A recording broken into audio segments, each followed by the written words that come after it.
When the Holocaust is brought up as a subject of discussion, most only think of Hitler and the Nazis. In addition, many don't know that there is a distinct connection between World War II atrocities and radical Islamic groups. The fact that this history has been forgotten has led to the oversight of what is really happening in today's Middle East, why the tragedy of the World Trade Center happened, and recognizing the dangers this poses for our collective future. Jews have been subject to persecution throughout history for their beliefs and heritage. However, in early 19th century, Europe was experiencing a sharp rise of anti-Semitism. It became so hostile that it was crucial for Jews to hold and maintain a geographical area that would harbor them from this widespread and senseless hate. Out of this was born a movement sparked by Theodor Herzl, who wrote a book in which he called for the return of the Jews to their historical Holy Land of Israel. This movement began to take a more serious shape around 1908, when Jews began to buy over 10,000 acres of farmland from Arab families in the area of Palestine. As World War I began in Europe, 35,000 more acres were purchased, and by 1914, half the land in and around Jerusalem was Jewish-owned. They were well on their way to creating their own state, free of prejudice and persecution, or so they thought. In 1914, the Ottoman Turkish Empire was also in an active movement, although very different in nature. The Islamic Empire entered World War I and contained within its ranks a man that would forever change history and continue to tragically affect current-day events. Hat Amin Al-Husseini, a devout radical Muslim, was born and raised in Palestine. He was the son of the Grand Mufti of Jerusalem, an extremely anti-Semitic man. When World War I began, Hat Amin al-Husseini joined the Ottoman Turkish army as an artillery officer. During his time in the army, he participated in the Armenian genocide. This exposed him to the violent exertion of Islamic beliefs that helped shape his later views on how to handle Jews in Palestine and beyond. Upon exiting the army, he returned to Palestine, where a large portion of land was Jewish-owned. Infuriated by the change in populace of Palestine, he instigated a riot against the Jews in the area.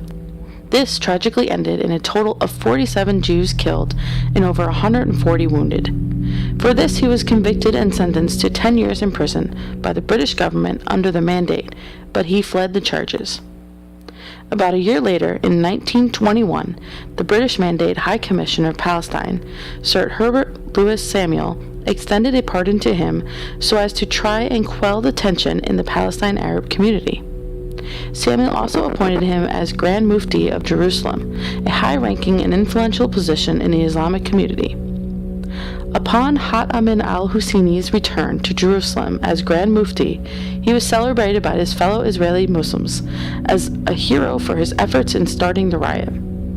As Grand Mufti, he continued his efforts to rally the Islamic community against Jewish population in the Palestinian-Israeli area in the years leading up to World War II. World War II began 18 years later with the rise of the Nazi regime. Recognizing a common anti-Semitic ideology, Hat Amin al-Husseini began a campaign to capture the attention of Hitler so as to try to ally his Muslim forces with the Nazis. Hitler took notice of his efforts, and they met for the first time in 1942. From there, Hat Amin al-Husseini enlisted and trained Nazi Muslim troops called the Waffen SS that contributed greatly in the extermination of Jews and others during the course of the war. He also distributed large amounts of Nazi propaganda among his troops and to Muslims throughout the region. He used his position of influence and power to cultivate a severely anti-Semitic ideology throughout the Islamic world using speeches, pamphlets, and other tactics used by the Nazis, and adopted them to propagate hate towards Jews and non-Muslims in the Middle East.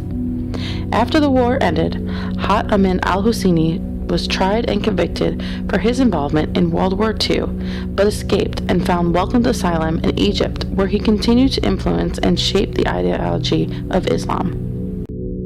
He was held in such high regard by his peers for his efforts in World War II that he was a common facet in most meetings held by radical Muslim groups at the time.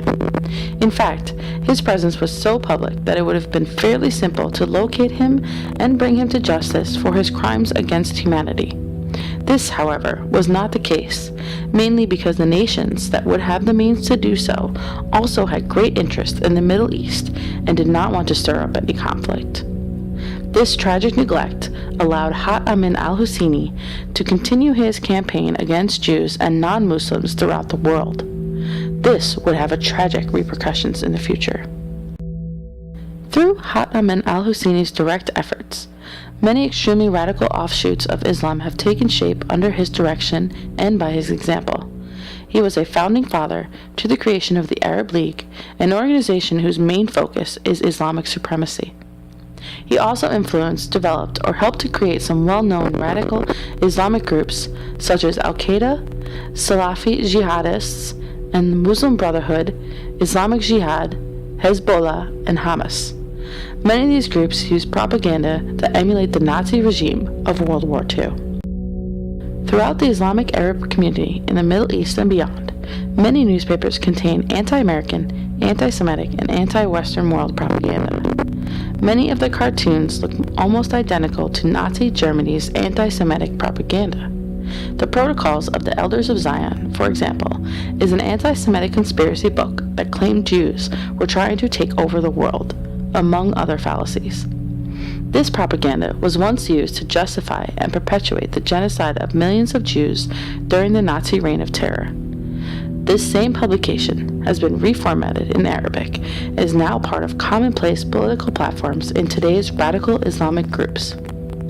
In addition, Hitler's Mein Kampf has also been translated into Arabic and circulated at these same radical Islamic groups. Fairly often on television and in political movements, violent and hateful speeches are given against America, Britain, and Jews that call for their destruction or death. All of this is commonplace occurrence in countries such as Palestine, Iran, Pakistan, Egypt, Afghanistan, and many more. The violence that these Islamic terrorist groups pour out into the world is devastating to those it is directed at, and the ideology that perpetuates this is one that stems directly from the life and teachings of Haj Amin al-Husseini.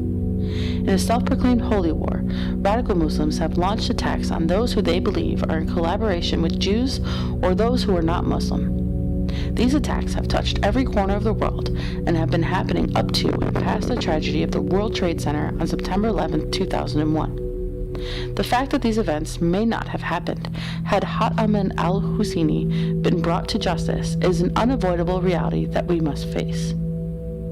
We may not be able to change the past, but armed with lessons learned from it, we should attempt to redesign our future to be better for all. To do this, we must hold those that have committed unspeakable atrocities responsible. Had we done so with Haj Amin al-Husseini, it is likely that we would have saved ourselves from the huge loss of life that occurred at the World Trade Center and in many other cities across the world. Collectively, we hold the future of the world in our hands. It is up to us to create a brighter future for ourselves and for those that come after us.